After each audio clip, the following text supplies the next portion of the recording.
great to be back with you. And just as Lauren was saying, I mean, this is a webinar series that we put together based upon your feedback in terms of all the great remarks and comments that we got when Lauren put out the registration asking about what your marketing challenges were. And so, I've been combing through the spreadsheet of information that you all shared, and really at the start of the webinar series built the theme of these 3 webinars. So they're really based, I guess the best way to say it is they're based on the feedback that came in from each of you, and trying to really address the theme, which is all about you. So what are the issues and challenges that you face? And so I think this, the first webinar that we had was really about how to identify technologies in your labs, and how to identify and work with collaborators and partners. And it was a very interactive session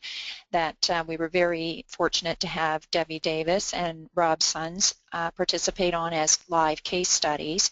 And so in the same spirit, in webinar 2, we kind of want to move forward carrying the theme on and saying, once you've identified your partners and your technologies in the lab, how do you actually articulate the value of the technology to them? So that's the focus of our second webinar. And then the third webinar, which will be in a couple weeks' time on December 1st, goes to the next stage, which is once you have really thought through kind of the value of the technology, the value proposition, in other words, what are the marketing programs that work to communicate that value? So it's a triple, right? The first one was how to identify technologies in your lab and how to identify partners that might find those of interest. The second is how to articulate the value of the technology to those partners. And the third is how do you actually decide what marketing programs are going to work to communicate that value.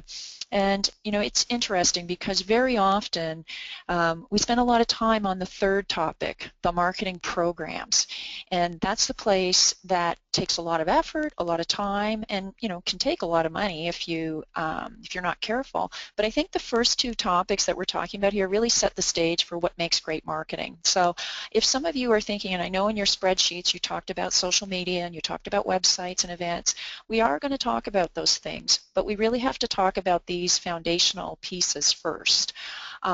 So let me just see if I always have trouble moving my slide here for some reason. So the focus for today, as I said, is articulating the business value of technology. And this topic is the foundation to great marketing. I've been in a role of marketing. If you have a big umbrella and think about marketing in its most expansive way, I've been in marketing probably most of my career. Even today in my business at WKI, I find that there's a lot of the themes of marketing technology that roll in there. And I really truly believe that this is the most critical part of the puzzle for marketing. It all falls apart without this. So without us being able to clearly articulate the business value of technology, it becomes a big, challenging, I'll call it thorny activity when you're trying to figure out how to do marketing and you're dealing with so much rich technical detail as opposed to a really clear and compelling value proposition. So, again, many of you have shared your I'll say struggles to engage licensees and creative partners.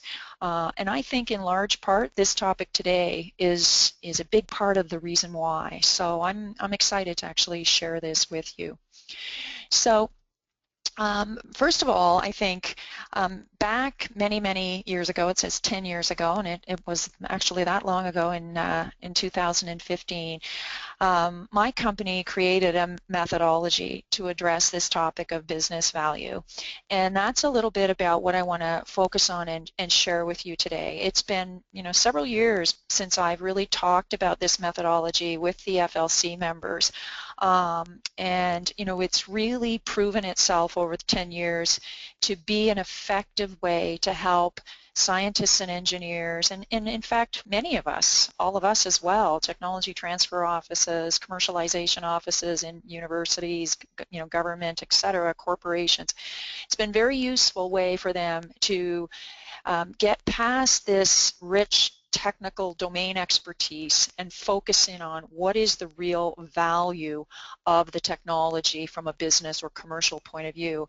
So I thought today what we would do is really dive a little bit into that methodology and really be able to just give you a sense of some of the tools that you could take away and try to use. So I'm quite happy for you. I'm only going to give you a sampling of the ones that I think could really help you to take back to the office today. But if you like what you see, I'll show you at the end where you can get, this is the book. It's just been released in September, the second edition, and I'll show you how you can get this book. It's not a, just a general academic book. It's a how to translate ideas into value propositions is what this book is. But I'm not expecting you, there's no pressure to buy this book. I'm just saying, some of the tools I'm going to show you today are in this book, and if you like what you see, I'll show you where you can get that. So to set the context for today, here's a little bit about what came up on the spreadsheets when we asked you to share your marketing successes and your quote-unquote marketing mistakes. I think, certainly near and dear to my heart, not understanding the real value of a technology is a big mistake. This is what the individual said. It can interfere with the ability to get a licensee on board. And as well, incorrectly assuming the scientific background of an audience during a pitch such that too detailed information was distributed. So this is really the starting point for the challenges that we face when we're working with brilliant subject matter experts, the scientists and engineers in your labs who are steeped in expertise, are used to working in an environment which is very much about peer review, very much about the detail, that it's important to have all the details covered, that in fact it's challenging for them when we're looking to them to give us what is the commercial value of their ideas. And truly, I think very often, I say, does this look familiar? I think this is what we get many times when we're working with scientists and engineers, is this rich domain expertise. And I think our real goal is, how do we move from this into something that resonates more with industry, that resonates with someone that you might be talking to about a CRADA or talking to about licensing the technology. And we have many people on the call today who are new to marketing. So I just want to say this to those of you, is that it is not about the technology, not at this level of detail when you're starting out. When you're first engaging with industry partners and you're first trying to communicate what you have, it's more about what is the actual commercial value or the business value. So in fact, less is more here when it comes to talking about the technology. And I just say that so that you don't feel pressured in your roles to create documents that look like you see on the screen. I think this is the kiss of death for many technologies and many, any science, chemicals, protocols, concepts, whatever it might be. If you are seeing documents, two-pagers, summaries that look like this, then this webinar is for you, okay? Because this is what we have to change if we're actually going to be able to uncover some of the richness in terms of the technologies that are in the labs, and particularly in the government labs. And so today, the agenda is very short. It's what's in a value proposition.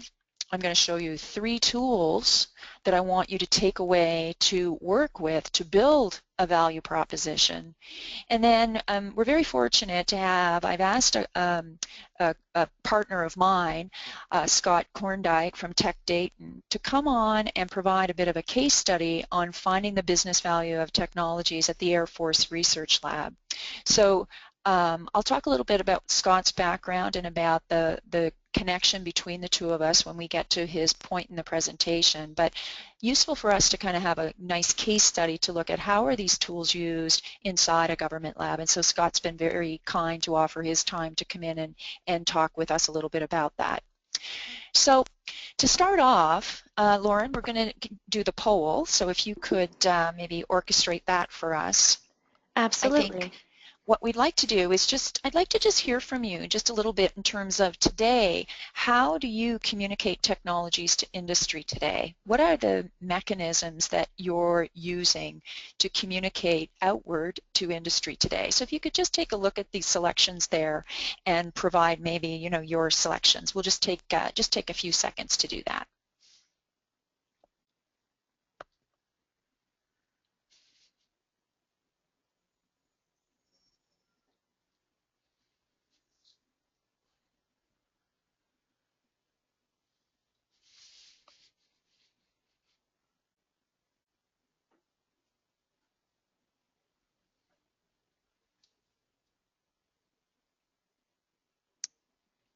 Are we Okay. almost ready, Lauren? Yeah, great. We've got pretty much almost everybody voted, so we'll just give like 2 more seconds for people to get their votes in, and then we should be good. So I'll share the results that you guys had.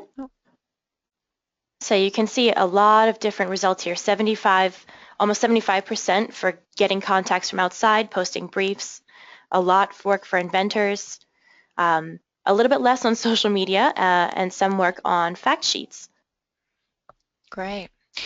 Our inventors make their own contacts. Wow, that's higher than I would have thought. But that's exciting. I mean, I think that's really that's not a bad thing if you've got inventors making their own contacts, people contacting you, posting technical briefs on the web.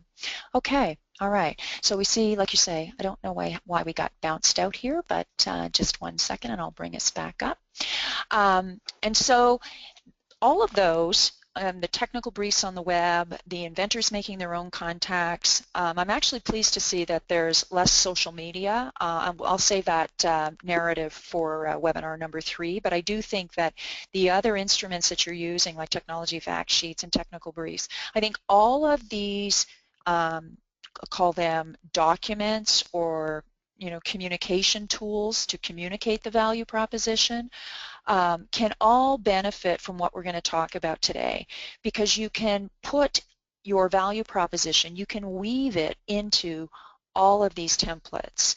And I think one of the things that I'm going to encourage you to do when you start going back and looking at your templates is looking at how you can actually take some of the things that I'm going to show you today and make them part of your fact sheets, your technical briefs, etc. Because this is something that we talk to research-intensive organizations about all the time, is being able to take the output of the tools that I'm going to give you today and weave them into your documents, and being able to help your innovators in your labs, your scientists and engineers do the same thing. Use these tools to actually communicate in a much more clear and concise manner.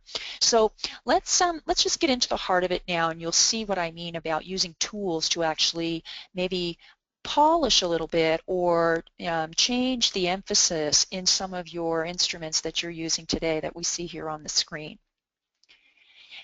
And so for me, and perhaps I shouldn't say just for me, but certainly for me, and I think for many people who are like me, the ingredients of a value proposition contain these 3 things. Customers, it's going to be something about the customer value, an opportunity, and advantage. And so a value proposition really hinges on those 3 things. And in fact, it's probably true that most of our innovators that are, working in the labs would not answer this question the same way. They would be very, very strong on the IP. And so you can see why we need to build a bridge, because there is a disconnect between the richness of the science and technology and what is the business value. And so I like to break this down by actually really looking at these 3 questions. What is the concept? Why is it valuable? And how is it different? Okay? And so if you remember nothing else today, I know you'll remember a lot, but if you remember nothing else today, I think this is the heart of a value proposition. What is the concept? Why is it valuable? How is it different? And if you can take that triple and always be thinking about these three things when you're writing your fact sheets, when you're helping an inventor to create a presentation, etc., think about these three things because they are the foundation to a great value proposition. And what I'm going to do now is I'm going to give you a tool for each of these so that you can take away to use a tool to help you to shape and scope out your value proposition using some of the tools out of our So What, Who Cares, Why You methodology. So what is the concept? The first tool is the idea on a napkin, or as we like to call it, the napkin drawing tool. And so what you'll see here is that all of these tools are very visual. And the napkin drawing tool is designed to get away from the technical schematic and really focus on the user context. So the purpose of the tool is to really provide a visual overview of the idea in a user setting. I encourage you to engage the innovators in the lab. We talked about this in our first webinar. To engage your innovators in the lab to draw this idea in a user context. And I have some discipline wrapped around this napkin drawing tool, which are things like, at first, you are drawing. You don't have to be an artist. You can draw a stickman, but draw the idea in a user setting. For people who are unfamiliar with the science or technology, and even as you remember back at the earlier part of the presentation where someone in the audience said you should not assume the technical level of your audience. Never assume they have a rich background in science because they are looking for the business value of an idea, the commercial value. They are looking at different things right now. There will be time later to do the technical due diligence. But right now, when you're at this what is the concept stage, it's really about give me the essence of the idea. So this is a very powerful and compelling way to engage people who are getting their first introductions to an idea. The goal here is to be able to draw something in a user setting that people can really, utter the words, tell me more. And so just to give you an example, and don't look at these drawings in terms of saying, oh my gosh, I could never draw that. Just look at the context. So here, for example, I always say, draw a picture that your neighbor will understand. There'll be time later for technical details, and this is a monitoring system for monitoring heart and respiration, etc. But it attaches to the chest like a large bandage. So you make it the user setting, a large bandage. As I say, you start to draw, again, we're talking about pathogen detection, pardon me.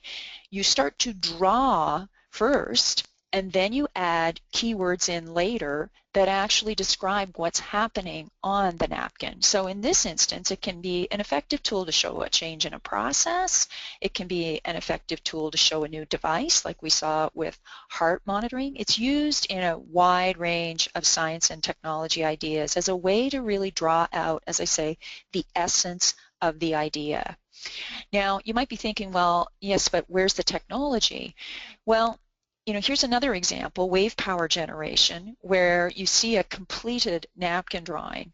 And you'll notice that the words with float, battery storage, and things like this, the undersea cable, the words that are added are designed to actually show the napkin in action. What's happening in the drawing? And probably most important, you see what's included here at the final stage is to say to the scientist or engineer, and what's unique about this idea? So the output of a napkin is to be able to come up with 2, maybe 3 key attributes or unique attributes that really highlight that uniqueness in this idea. You'll notice in the value proposition and in the So What, Who Cares, Why You methodology overall, it's got a common thread. It's always looking for what's unique. It's always trying to highlight what's special, what's different about this technology or science.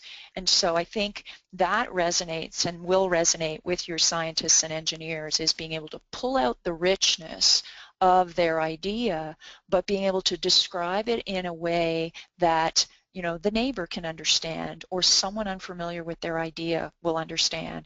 So that's all I'm going to say about this tool. There's much, much more. We could have a whole hour just on the napkin, but I think for you to try it, your key things are draw it in a user context, get your innovators involved, engage them in conversation about the idea, get them to draw, and you can work with them to perfect their drawing from a user point of view. It's okay for you to say, I don't understand, or no, that's too technical, and pull them back out. Help them. It'll take perhaps several versions, but they'll get there. Okay, so the next question is, why is it valuable? And as I say, perhaps it's more appropriate to say, to whom is it valuable? And I think that our scientists and engineers, in other words, the people with the technologies in the labs, are usually a bit narrow in their thinking about this. And so this tool is designed, and is probably one of the more popular tools with scientists and engineers, to help them take the blinders off and imagine who might care about the key attributes. Right? So those unique attributes that were on the napkin, who really values those unique attributes? And for those of us in technology transfer, this is really valuable for us, because it's a way, again, for us to engage in some structured brainstorming with our scientists and engineers, to really look at what might be the potential, or excuse me, who might be the potential licensees, and perhaps there's many more possible than were originally considered. And I think too, it's a great way to just explore where are the best potential licensees. So this is a very popular tool amongst researchers, scientists, and engineers, particularly because of its ability just to provide structured brainstorming, and really helps them to explore the fields of use. And as you can see, you can see, sorry, I need to just flip the screen. You can see that across the broad areas here, you'll see the broad industry sectors you use across the top, and then you drill down into subgroups underneath, looking for those pockets of opportunities. But as I say, I'm just trying to give you an overview here. The key thing about using a tool like this, you'll see on the right-hand side of the tail fin, is you really have to be disciplined in isolating out what are the unique attributes. Now that's the starting point for this fish, is putting 2 or 3 of those unique attributes from the napkin down here. You notice here, this is a telecommunications example. It's very technical on the tail, but over here, it's very much about commercial uses and applications. And so start with the tail and then branch out into the branches and the subgroups. And as I say, it's used in a variety of ways. It's used for all kinds of, from the payload of a spacecraft to medical diagnostics, as you see here. There's lots of success stories that have used this tool to engage people with novel ideas across a wide range of applications. So I encourage you to also try this tool. Oh, sorry. And then you'll find some hot spots, as we call them, some real pockets of opportunity that you think really represent the best places perhaps for you to focus in terms of some potential CRADA partners or some potential licensing opportunities, etc. So a popular and a great tool. The third question, how is it different, is the last one for us today, but clearly is perhaps one of the most powerful ones in the set. And it's really about looking at the real differentiator in the idea that the inventor has come up with. Now you need to do some due diligence here, and as you'll see in Scott's presentation, there's different ways that you can do this if you don't have the time or the resources to do it, in terms of using students, or as Rob mentioned in our first webinar, getting creative with ambassadors to help do some of the digging of the data to come up with this. But this third question, really you do need to do some analysis on what are the alternative ways that the the alternative competitors or alternative ways that the problem is solved today. And so these are companion tools, I call them. The first one on the left, the competitive matrix tool, you take this table and populate it in terms of what you know about other solutions and approaches today, and then you plot those here on the competitive radar tool.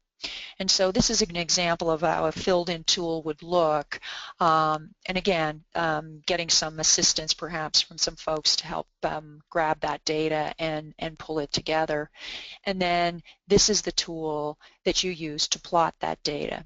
So what I really want to focus with you today is that in the how is it different topic, which is the differentiator side of this. So what we're really after here is being able to distinguish between what is just other features in this technology that the scientist or engineer has developed, and what is truly a differentiator, because that's what you're licensing.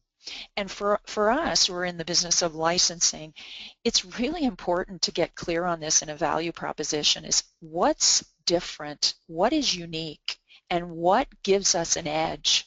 What have we built here that is not quote unquote me too? So just a little bit, and I'll just flip the screen here for one sec. The whole notion here with the radar is to help us who are involved in licensing these technologies, but also to help the inventor to realize what is unique, what is the real unique part of what he's built, and will that we can protect, and what is just table stakes. And so plotting this is very useful to help us see how unique is this idea compared to others, and to help the inventor also see what types of future development time should be spent. Not spending as much time on the benefits, but spending more time on the differentiators. And so I think these three tools in an hour, we're really trying to just give you a nice set of tools to take away that are manageable. And I think these three tools are a nice set of tools to take away to start to really change the conversation away from really steep technical two-pagers to value propositions. And so before we kind of move into Scott's presentation and case study, what I'd like to just do is now just, having had you see these three tools, do you think you could use these tools? Do you think that you could, and how might you use them? And so, Lauren, I'm not sure, were we going to do hands up here, or are we going to do a poll? I think we are going to do a show of hands here. So what I'll do for that, for those of you who may or may not know where your hands tool is, you should see a little blue circle with a hand in it. And when I ask for hands, then you can just press that button to raise your hand at that time. And so I'll go through these choices here. And if you have other suggestions, feel free to just type them into the questions box and we'll read them off as well. So if you think to use these tools to engage inventors in conversation, go ahead and put your hands up. All right, we're seeing people coming in pretty quickly here. Quite a lot of people. It looks like about like 40% of you think you could do that. So I'm going to go ahead and put your hands down now. And if you think you could incorporate this into your formal process for IP disclosure, put your hands up if you like.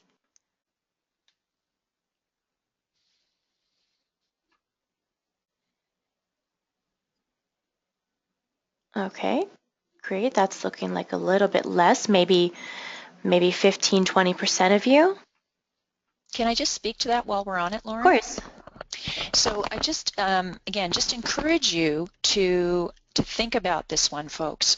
This has been a very successful implementation with the European Space Agency, is to implement these tools at the front end when people are first coming up with ideas, and actually having an online system where they actually think about, use the tools actually to shape and mold their disclosures. At the European Space Agency, they call these outline proposals, and so this has been a very, very successful implementation. So I'm not trying to force feed anything here. I'm just saying, just think about that for your own benefit, because it may be that you could do that as well.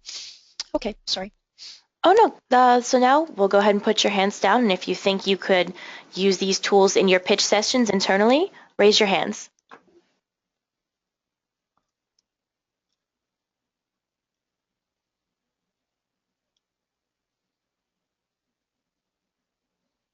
Okay, we're seeing a lot of people, almost half I would say, think that Mhm. would work really well for pitch sessions internally. And that's a great way to use them, folks, in the sense of, again, providing a structure. The thing we know is that scientists and engineers love structure. They love a process, and Scott will talk about this in detail, but just very much agree with you that, again, using these as a way to help people prepare and providing a structured way for them to do that, I think, can be very effective. All right, so I've put your hands down so we can see how many people think this would be useful for introductions with industry partners. So now put your hands up for that if you like.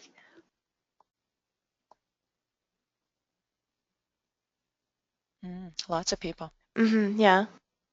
I suspected that as well, folks. And the interesting thing with the industry partner angle is not that it's intended for this purpose, but the market fishbone, even sharing. There's been some people who have shared their fishbones with industry partners to say, let's talk about the places where there's common ground, and then using that as a vehicle to actually engage the industry partners to be able to say, oh wow, we never thought about that application. That might be something that we could do. So, again, the tools engender discussion.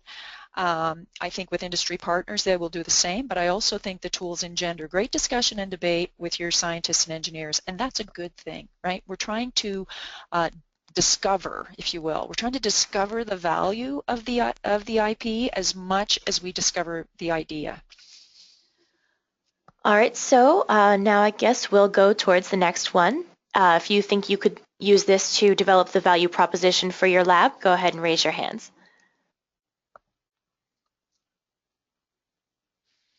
And I know that a lot of you, I'm watching the hands go up, and I know that a lot of you are tasked with that. Having looked at your spreadsheets, I know that, or your input that came in on the spreadsheet, you're tasked with having to figure out your own value propositions for your own labs, and I think that I just didn't want to lose the opportunity to say to you, you can use these tools on your lab as well, or on your organization, on your office, to think about your broader value proposition out to industry. It seems like about a third to 40% of you are interested in that, so that's great. If you do have any other um, ideas for how you could use this, feel free to chat them to us in the questions box. I'll just check that box, just one sec. Okay, I don't see anybody in there. But as I say, I encourage you to think outside the box, think outside the chat box too, and think about different ways, just again, being able to keep it in the theme of discovering the value proposition and then weaving those outputs into your templates that you talked about earlier, your technology briefs and things of that nature. So, okay, great. Thanks so much for your input. That's really, it's great, to be able to have that kind of way to dialogue with you, at least a little bit in terms of the hands up feature.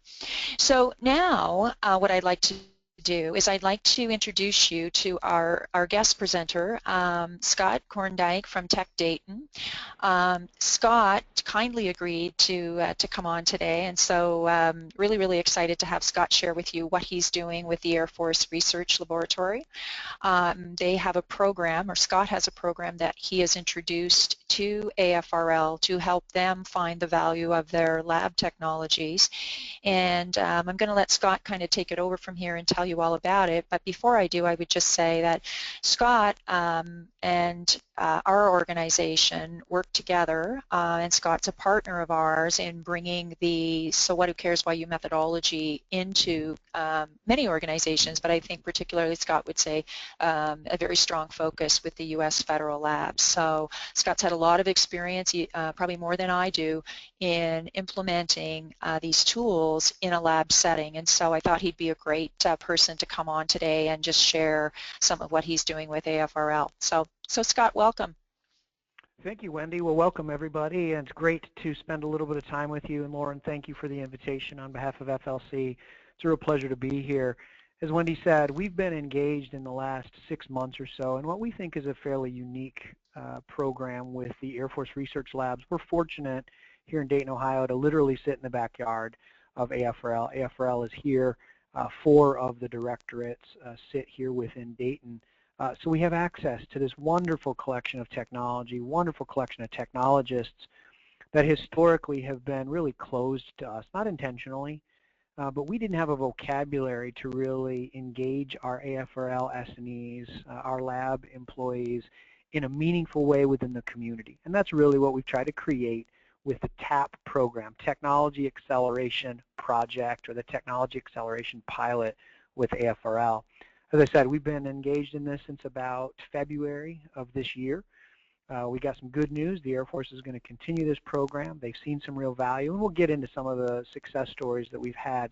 But let me say, in a very real way, we didn't have the vocabulary. I'll repeat that. We really didn't have the vocabulary to work with some of the S&Es. We didn't have a methodology to really engage with them, and that's really where Wendy and the Who Cares So What Why You process really animated a lot of those conversations. So next slide, please, Wendy. So this is a briefing chart that is straight out of the Air Force Research Laboratory senior briefing, and it shows you kind of the way that the Air Force Research Labs thinks about the way they go about technology research. And I'll just call attention to 2 pieces because I'm going to touch on each. First of all, the AFRL in-house research. Give you a sense of context, AFRL is about a $4 billion organization, annual research spend. About $3 billion of that goes out through small business channels, goes out through prime contractor channels. So about $1 billion, 25% of that research is really done in-house. So that's still a massive infusion of research, a massive collection of intellectual property that we and others across the country are desperate to try to really tap into. So they very clearly see their in-house research as a key component of the way that they assess needs and meet the needs of the warfighter. They also use SBIR companies extensively. So just in Dayton, Ohio, tens of millions of dollars of support for research is expressed through the SBIR program. Nationally, that's a $380 million program for the Air Force. And those 2 pieces, both the in-house research and the SBIR research, are really the pieces that we've been able to touch through the TAP program, and I'll talk a little bit about that in detail. So next slide, please, Wendy. So probably all of you on this call would develop a chart very similar within your labs or within your organizations. We faced really a 4-part challenge with the Air Force. They don't have really a methodology or a mechanism to identify and articulate the business value of technology. I love that formulation that Wendy gives. How do you understand, how do you identify, how do you exploit the business value of a technology? The Air Force did not really have any way to do that.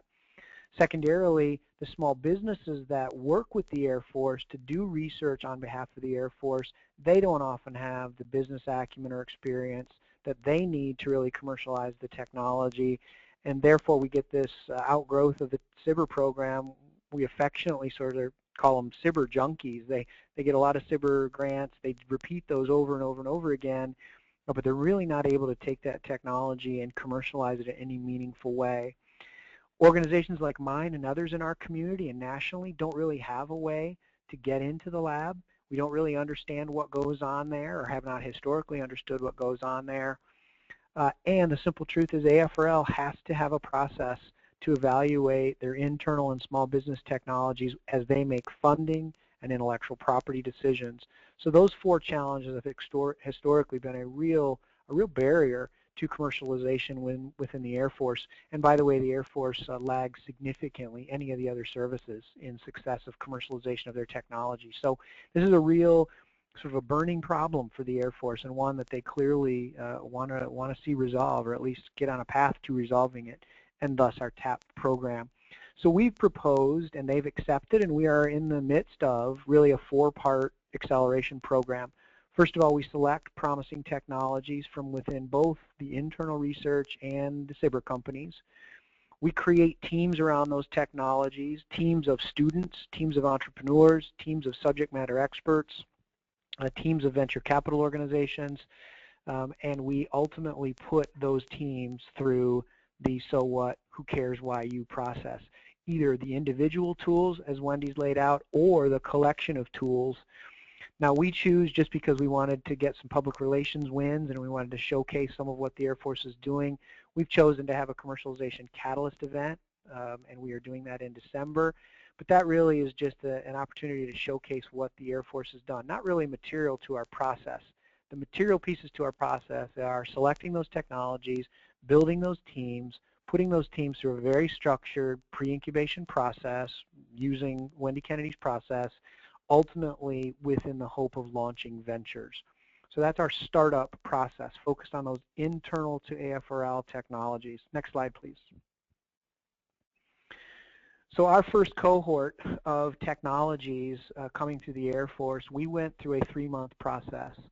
We did 6 weeks of what we call opportunity assessment, and for those of you with really good eyes, those are the 6 or 7 tools that Wendy Kennedy has among all of her tools, 14 different tools, and we've used all of them. But really, the 6 that I show here, the napkin tool, which Wendy talked about, the category map, the market fishbone, we use those to really create with the S&E an assessment of the opportunity. We did not ask the S&E to understand the business value yet. We didn't ask the S&E to understand how do I structure my company, or what should I think about from a competitive perspective. We used their expertise around their technology to focus on understanding the opportunity that was in front of the larger team. And then we spent 6 weeks of what we call translational development, using a number of the other tools that Wendy's got in the toolkit to really put the meat around the bones of that opportunity assessment. So a 3-month process, basically, a good solid 12, 14 weeks of time with our S&Es, using students from our respective local universities and national partners, really bringing multiple viewpoints to this process, centered, however, around that technology founder, that S&E who built the technology, who understands the technology intimately, and can use the outside expertise to really build the business value proposition around that technology. Next slide, please. So just a quick update, we started with 17 technologies. We had 17 technologies from about 15 different researchers. We had 40 plus student participants. I think it was about 45 student participants from across the country. We had 11 technologies that, after doing that first 6 weeks of assessment, we felt like actually had some potential. We then took that further down into 6 technologies into translational development, and 4 of those 6 are already under due diligence from venture capital partners. I'll say this a little bit later, but I'll stress it here. The reason that we felt like we were able to engage the venture partners so quickly is because we were able to speak their language. We were able to engage the S&Es in a discussion directly with venture in some cases, or we're able to empower the startup teams with all of the knowledge, all of the learning, all of the discipline that the S&E brought to the process. So we're very proud of the fact that 4 of our 6 technologies have already gotten venture interest and are, even as we speak, undergoing due diligence for potential investment in the context of an AFRL that hadn't had a venture investment in probably more than a dozen years. To have 4 of the 6 technologies that we took into this program, we're very proud of that. Next slide, please. So just a couple of observations about how we put those tools to use. First of all, the tools really gave us a common vocabulary. I've said it a couple of times. I don't think you can stress it enough. It really helped us align the thinking, anchor the discussion with the S&Es, very technical individuals, with others who can bring real strength to that discussion. Wendy says it over and over again. I couldn't agree more. We coach. We don't lead. We don't tell them how these things ought to look. We don't tell them how they ought to think. We don't tell them what their tools ought to look like. We coach. And so we are non-threatening. We've really had a really good time with these S&Es who tend to be, as you all know, very technical. Truthfully, many are introverts and are not sort of getting out of their shell and don't have the ability or the knowledge to be really expressive about some of the things they're working on. These tools really bring that out, and we were very pleased with the way that we were able to draw these researchers into this process. It was really important to the Air Force and important to us that when you saw technologies that didn't have commercial value, you very quickly got to know. We didn't want to spend a lot of internal resource, S&E resource, AFRL resource, and certainly venture resource getting technologies out that weren't going to go anywhere. So these tools really helped us in that first 6 weeks come up with a viewpoint as to whether there was value. If there was no value or there wasn't value yet, they went right back on the shelf. I will say the visual tools, Wendy touched on it, the visual tools really resonate with researchers, but they also resonate with the student teams. We had students that were brand new to school, had never stepped foot on a college campus, proverbially speaking. They were freshmen. We had folks in graduate school. We had STEM students, so science, technology, engineering, math students. We also had business students. The tools gave us a way to orient all of those discussions and sort of anchor those discussions. And there's no question the AFRL S&Es saw the value very quickly of the tools allowing them to prepare for funding pitches. And inside every lab in the United States, at least, people are very concerned about research funding. And anything they can do to bring research funding from the outside in is something they'll pursue. And these tools really gave them a way to have those conversations with outside industry experts, outside industry partners, venture capital, outside funding sources to bring some of that funding back into their labs. So that really resonated very quickly with them. Next slide, please. Just very quickly, we also did this with small businesses, a little simpler process. We selected companies from the Phase 1 SBIR recipients in the spring of 2015. There were about 300 SBIR grants that the Air Force put on the street. We formed about 20 different teams. We wanted to sort of take a very small bite at the apple, so we had a very small cohort just to test the system, but about 20 different teams, and we put them through the full suite of tools that Wendy offers, all 14 tools over the course of about a 6-week period, both here in Dayton, but also in Washington, D.C., a real center of a lot of technology for AFRL. Next slide, please. So as I said, we had 73 interested companies. We ultimately down-selected 18 and held those sessions in D.C. and in Dayton. We did that really to bring these tools where we felt like there was a density of research. And so that was certainly appreciated by these small businesses. We tried not to make this a, you got to go through a long application process and you have to wait for the government to act. We really tried to make this very streamlined. We did an interview. We, in partnership with the Air Force, down-selected those companies that were doing research of interest to the AFRL strategically. And then we really engaged their willingness to participate in a meaningful way in this process. Senior level people, senior scientists engaged in this process, CEOs and chief technology officers from these 20 different companies, 18 different companies. Next slide, please. As I said, we did a 6-week process. We spent about 3 hours on a Tuesday or a Thursday with these teams over the course of 6 weeks. And we used every one of the tools, as I said, every one of the Wendy Kennedy tools, made our assignments, had them work on the tools in the intervening time, and then spent our 3-hour sessions really working the tools with them, coaching them, letting them team together to really train each other and bring observations to the table. A really dynamic and frankly, a really exciting process to watch. Next slide, please. So again, I would say when we engage with our small businesses, we didn't coach. We coached, I should say. We didn't lead. What was really amazing to watch, and Wendy will repeat this over and over and over again when you spend time with her, these businesses learn from each other. And these tools really allow that kind of engagement and discussion. They provide that foundation, and it is remarkable to watch these small businesses with no knowledge of each other's technologies ask some really deep, sort of interesting, thought-provoking, stimulating questions of each other. The quality of the work after these sessions just increases and increases and increases. What was very clear is these cyber companies, and it was part of the reason why the Air Force funded it, but these cyber companies very clearly see that if they can crack this commercialization question, they may not have to go back to the Air Force to get additional money in a Phase 2 SBIR, for example. And so they really saw the value of this as a way to offset their research cost, or if they really do have to go back to the Air Force for additional money through like a Phase 2, they were going to be much more prepared for those commercialization questions, much more dynamic commercialization plan.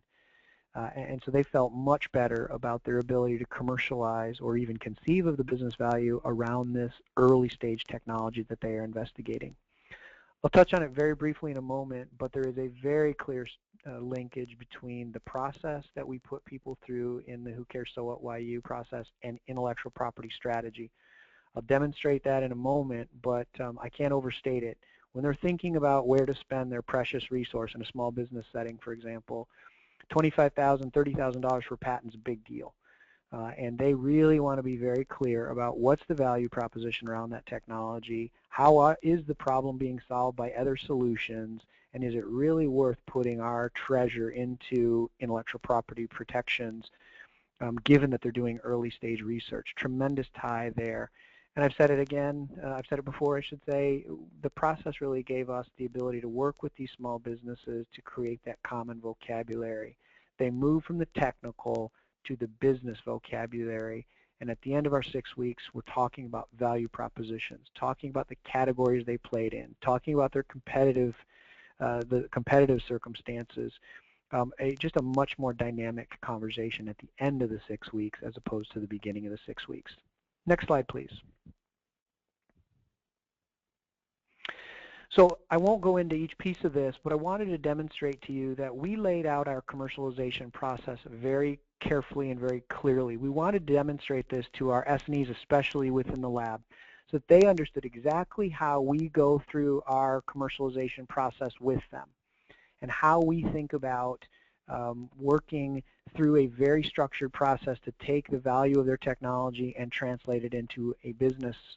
So again, I won't go into each step of the process, but Wendy, if you just click 3 or 4 times, what I'm going to call out is where we use the tools themselves. So the first thing we do with some of the early tools that Wendy covered today is we identify technology features. The S&Es are wonderful in helping us understand what their technology does. You've got to push them a little bit to not use words, and you've got to simplify the thought process. That's exactly the point with the napkin drawing. But we use that napkin drawing to really understand tech features, working with the S&E directly. We go through the innovation discovery process, and we use a number of tools to really flesh out our understanding of the technology, where it fits in the market space, what competitors are using in the market space, how the problem is being solved today, again, using a collection of the Wendy Kennedy tools. That directly feeds our IP disclosure process. So we're fortunate in that our relationship with the Air Force allows us to help them develop some of the IP strategies for specific technologies. Again, those IP strategies, as I said, directly informed by what we've done with the tools. We use the tools extensively in our assessment process. That's our TAP program with our students specifically. We use every one of the tools to conduct a true assessment of the technology. And finally, we use the collection of tools and the output of all the tools directly in our venture modeling process. We have sat in front of venture, and we have shown them things like the category map. We have shown things like the competitive radar directly in our venture pitch, because it gives a really interesting vocabulary and it gives a really interesting anchor point for working with a venture capitalist who is thinking very differently than the scientist, very different than really any other business on the face of the earth. They're looking for that value proposition, the business value. Being able to be very crystallized, having those thoughts very crystallized is very, very powerful. So again, we've woven the tools that Wendy covered as well as some of the others really in every one of the substantive processes that we go through. And I think, Wendy, that was my last slide. Yes, so it thank was. you all for the time. Thank you, Scott. And I think that a wonderful presentation, by the way. I think everyone would agree in terms of just the being able to also, again, tell the story at AFRL and how, because I think, folks, that's really why I thought Scott would be a great addition to our discussion today. Is I didn't just want to show you a few tools and send you on your way. I think it's about thinking about how you implement and how you engage with your S&Es and how you make it part of a process. So Scott, you did a fabulous job of kind of telling that story at AFRL, because I think one of the things that you highlighted for me, which is, and I think it's a good thing for all of us to remember, is that, you know, this is foreign language for many of the people that we are trying to engage. And so that's why we need tools to broker the conversation and to help them. And again, Scott, you made a great point about let them take ownership, but we coach. Let them discover, but we can help them by maneuvering with a tool. You know, I'm going to say, if folks have any questions, I know there's a lot to absorb here in an hour, but if you have any questions for Scott, please just put them into the chat box. I think that's the best way, right, Lauren? Yes, that's right. Okay, and we'll be sure, even if they come to you as we're kind of wrapping up here in the next few minutes, just put them in the chat box, and we can certainly address them. And as well, if they come to you later, we'll provide some contact points for Scott. That's okay, Scott? Sorry, Oh, Scott's on mute. 1 second. Okay. He's back. Okay. It's okay if we'll provide your coordinates, Scott, so that folks can reach out to you if they want to kind of talk a little bit more. I'm going to assume yes. Yes, I'm sorry, Wendy. I put myself on mute because I didn't want to interrupt, so yes, Okay. that is wonderful. Okay, all right. Well, we'll do that, because I know I often come up with things later on as I reflect on the webinar. So, okay, so folks, I think as I say, as we come to the wrap up now, I think I just got to get my system here to behave.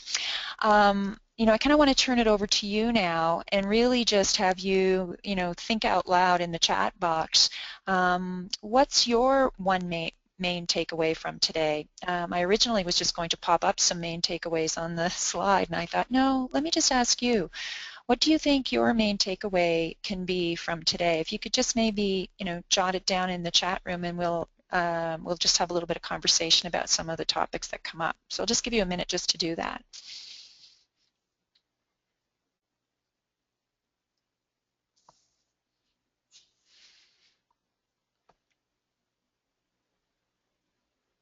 Don't be shy. So we're starting to get a few come in. I'll share them with the group in the chat box. I'll also read them. We have Derek say napkin drawing is a good idea he hadn't considered before. So that's great. We have, let's see, Jennifer is going to take away the Dayton commercialization model and how Scott used those tools to implement that model. Love to hear more from you guys, or if there's anything specifically that you think you'll do as a result of what you learned today, feel free to tell us that as well.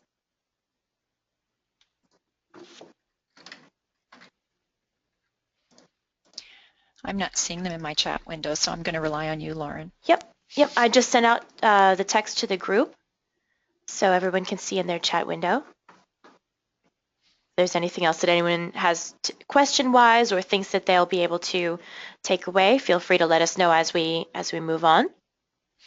Well, and I'll just talk a little bit. Feel free, folks, to still go ahead and put your comments in the chat. We actually have Jennifer just added something too. I'll send that to the group, but she's really excited about using students, and she likes Scott's ideas for how to move to business discussion from the technical perspective. Mm-hmm. We've got Michael talking about his innovation discovery events and hoping to put that into context with your commercialization models. So we definitely have some people making some plans.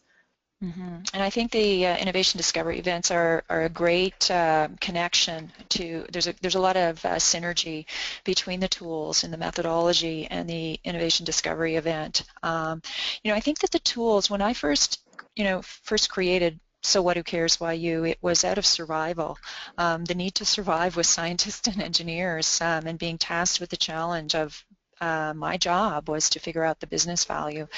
So it was out of survival that the tools were created. And I think that over the years, and I thought long and hard about which 3 tools to share with you, and I think they are probably the most appropriate kind of get started ones, as Scott mentioned about his kind of feature in his model where it's kind of that tech features identification. I thought that, they pretty much, I think 2 of the 3 tools I shared with you could be used in that context. And I think the one takeaway I would have for you with the tools is the tools are, as I said earlier, are designed to frame a different conversation with S&Es. And I think, it's not that the tools are earth-shattering, they're simple. In some ways, they're deceptively simple. But what happens when you start to be focused on a tool together with an S&E and working back and forth with them, there's something magical that happens in the conversation and in actually exploring beyond maybe the obvious and really changing the nature of the dialogue. And that's the real beauty of the tools in the methodology, is really to help that happen. It's and I think what you're seeing in the way that, at least in the tools I introduced to you today, is that less is more. I mean, we're really trying to pull back from the technical detailed depths and pull up to a level where we can say, let's first understand if there's value, business value in this technology, and we'll decide from there if we want to go forward and do a deeper dive on the due diligence. So in the beginning, as I said to you at the start of this webinar, it's not about the deep dive on the technology, and I think the only way that we can help our scientists and engineers move away from that is to be able to have some tools to help them also be part of the process and discover that there's a different way for them to present the value of their ideas. So in summary, I just really like to have you just remember, just a few key things, which is focus on these 3 questions. I mean, they in essence are so what, who cares, why you reflects. What is the concept? Why is it valuable? How is it different? And use the tools to engage your innovators to discover the answers to those questions. Discover, in that process, they'll be discovering some of the key pieces of the business value proposition. And I think I put the 5th one in more in the spirit of Scott's case study on AFRL, which is implementing the tools, using a structured process and really making cultural change inside the lab and working with innovators and helping them to see the value of the business value of their ideas. It's important to really think through how this works as a process and as a program. I think one of the things that you see highlighted, and one of the things that we highlight with all of our customers, is that this isn't just a series of tools. It's actually a methodology. It's a process. So think about how that plays out for yourself. How do you make this part of the way you work? How do you make it part of a process that you offer to S&Es? I think that's where the real, I keep using the word magic, but I mean it's where the lights go off and where it becomes institutionalized, and it's more than just an activity. And in the webinar in a couple of weeks when we start talking about marketing, I'm going to say this as well, which is it's not about just activity. It's not just about tools. It's about the process with the outcome. And so a structured process will really resonate. I think Scott said the researchers love it. Well, they love it because it's very structured, and if they do certain things, something pops out of that tool. And that's very comforting to people who come from the scientific and technical backgrounds. Wendy, I think we So, actually have a question, if you don't mind. sure. Michael has asked about how to implement these things in the context of federal labs where sometimes the culture change can be a little slow. Well, I think the best thing to do, Michael, is I always say, look for those people in the labs, those S&Es that really are a little bit more open. Look for your kind of first thought leader, your first opinion leader, if you will. We talked in the webinar 1 about finding a lead customer. Well, look for your lead scientist or your lead engineer. Sometimes you win people over one at a time. And we see this very often in university labs. Same thing holds true where there people are saying, no, no, no, we're not going to, it's very tough to chip away at the traditional culture. So look for small wins. Look for one or two people that you could actually start to engage with and start to make some headway. I think, because you're right, you are talking about cultural change in many cases. And I think that getting some, a small group, 3 or 4, be modest in your approach to doing this. And what happens is it becomes viral. And I can share with you, even offline, if you like, some case studies of organizations where that's happened. And it just took on a life of its own. Once you got a few people in the lab that started to really engage with the process, then they, word traveled. So hope that answers your question. But I think culture is a big thing, very big thing. But I think it's something that we have to chip away at and change. So I mentioned to you that, and again, this is totally up to you if you want to do this. I just want you to know it's available to you. If you want to see all 14 tools, you can see them in the book. And I've just put a promo code for the FLC in there today. So if you want to use them, you want to see the methodology in its full kind of 14 tool suite, that's where you will find it is there. And you can just access that on our homepage. And as well, part of that book, and I'll just say this, is there is an online resource area, and some of the things that I've been posting up for you on the FLC part of our website have come out of this tool shed, but you'll notice there's a lot of variety of things in this online resource center, and some of those things will be marketing related as well. So I just wanted to point you to that as well. And so next month, we're going to move into the marketing programs and really looking at how to take these value propositions now and roll them into marketing programs that can work for your lab.